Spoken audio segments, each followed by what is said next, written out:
Capcom seems to be getting a lot of hatred lately. I'm sure it all started with the stunt they pulled with Resident Evil, and I'm also sure they knew it would piss a lot of people off, especially if other companies begin to follow suit. I wonder why a lot of people are so upset about their announcement of Ultimate Marvel vs. Capcom 3. It's not like they've never done this before. Well, there's only one way to find out. I guess it's about that time.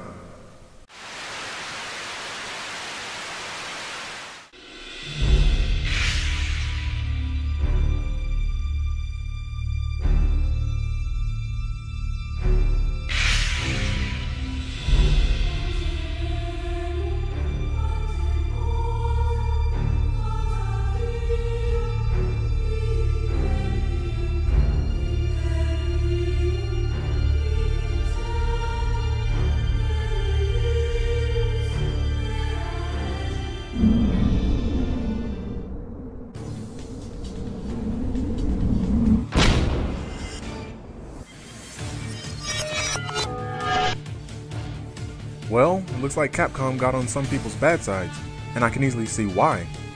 With the BS they pulled with Resident Evil on the 3DS and the whole one save file per game, it seems like once they did that, everyone had their eye on Capcom. So from here on, anything they do that people believe will have a negative impact will be looked down on. Now don't get me wrong, I agree with a lot of what people were talking about. That is, until now. It seems that a lot of people now have a problem with what Capcom did with Marvel vs. Capcom 3. And when I noticed that, one main question came to mind.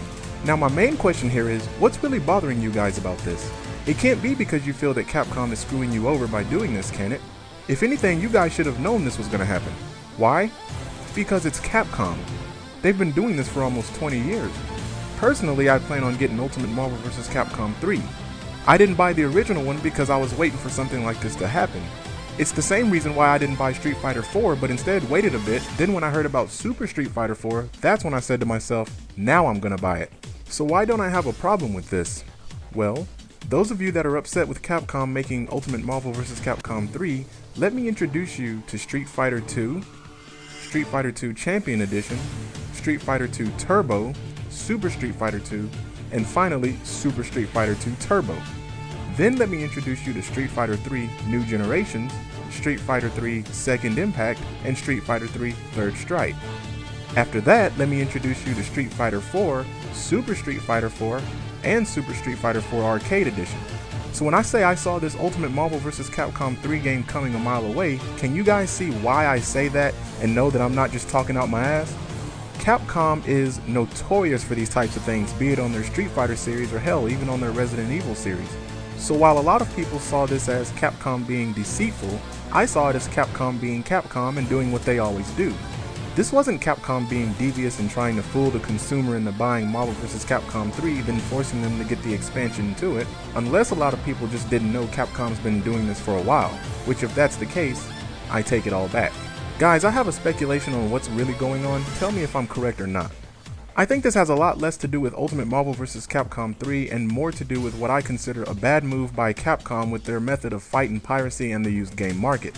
While it is true that what they did with Ultimate Marvel vs. Capcom 3 was a pretty big dick move on their part, this isn't the first time they've done this, and it sure as hell won't be the last. How many of you are calling BS on Capcom because you truly feel that they screwed you over with Marvel vs. Capcom 3? And how many of you are calling BS because you're still holding a grudge with what they did with Resident Evil for the 3DS?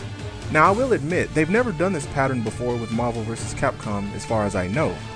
But you guys have got to keep your eyes open for these types of things, especially with Capcom. So the next time Capcom makes a game, tell yourself it may be better to wait for the second version of it before you rush out and get it, because chances are another version is already in the works.